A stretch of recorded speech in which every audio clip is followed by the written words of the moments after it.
Si el vi és en denominació i amb qualitat, beu-te'l com vulguis, mira.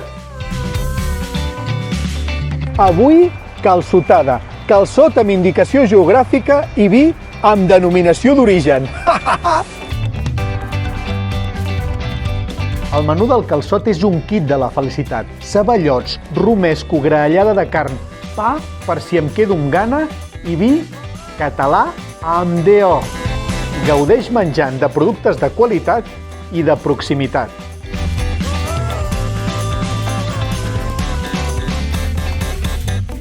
A més, jo ni em taco. Estic tip, però tranquil, perquè el calçot és verdura.